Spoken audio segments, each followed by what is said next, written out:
Defenders and heroes, this is internet personality Vangelus, and DX9 started a new series called Kaleidoscope to release an unofficial Overwatch toy. And oh god, they tried to kill his box! Look at this mess. I got this off eBay, and clearly somewhere between the two major postal systems the package traveled through, it crossed paths with somebody who clearly had a bad game or 6 against a Bastion main. Testament to DX9's packaging, the toy was fine. The tray was so solid, I couldn't actually bend it back into shape, and had to skin the box off of it with a knife.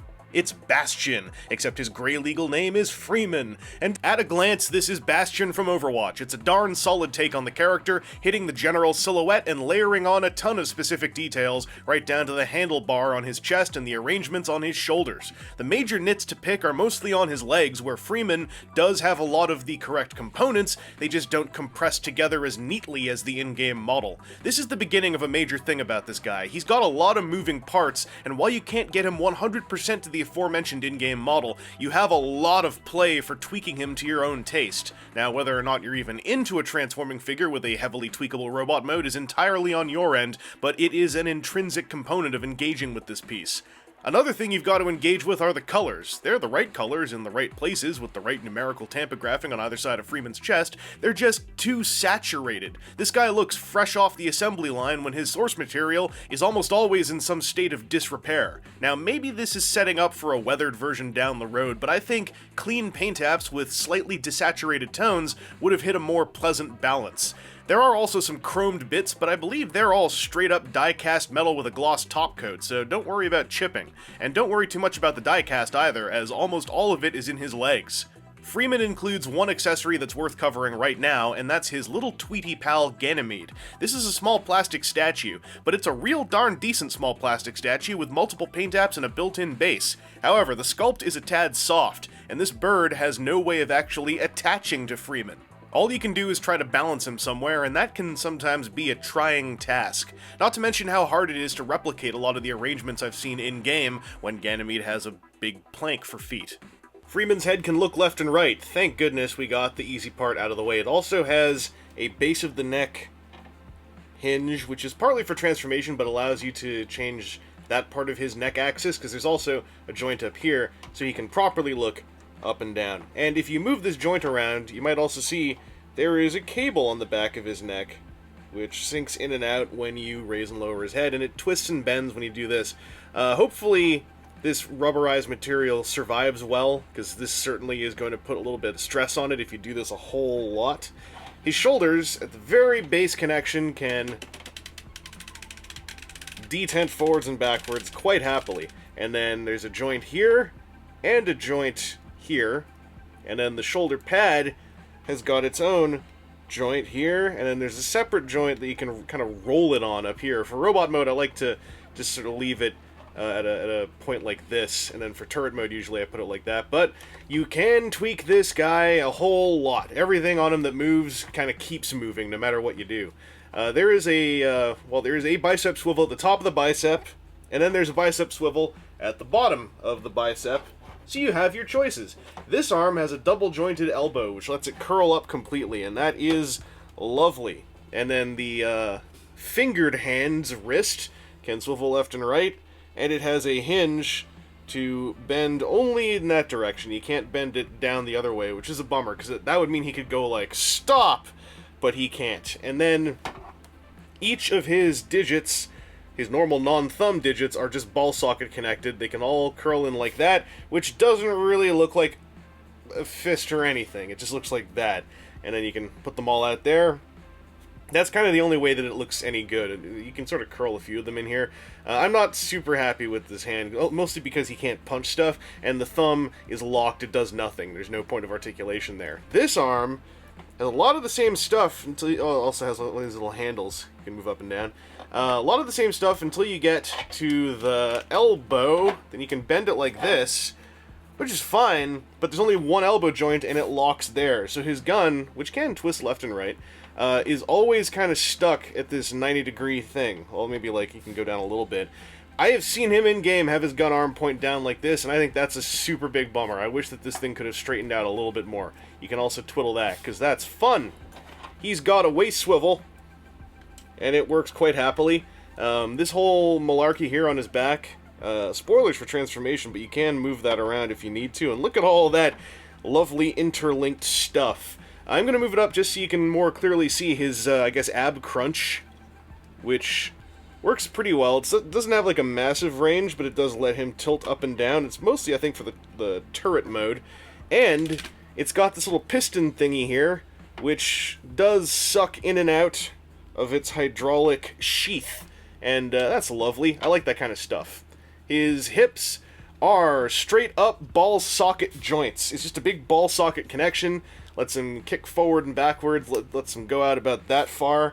So it's not the greatest thing in the world, but it also gives you enough range, I think, for whatever a Bastion in Overwatch would be doing. But it is just a big ball socket joint. And on mine, the tightness was fine, but on this copy you're seeing, I have actually added some floor polish in there, so it's super rock solid. Before, it was solid enough to pose, but if you put him down and shook him a bit, or, you know, something bumped him, it would sometimes get knocked out of place. He has got, because of the ball socket joint, this much of a thigh swivel, but no dedicated thigh swivel. He does, however, have a knee joint there, and a knee joint there. So you can kind of play around, straighten his legs out a little bit if you want. Again, a few spoilers for transformation. This whole kneecap bit moves around. I think on the packaging and instructions they actually have it up like that.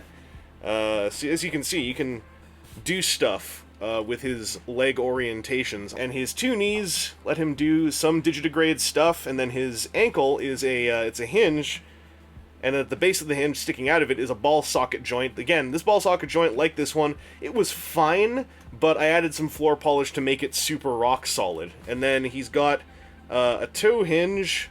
It only goes down, though, so it's mostly doing that kind of thing. That could help if you're having him step forward and you want to just have him looking like he's adjusting to different terrains.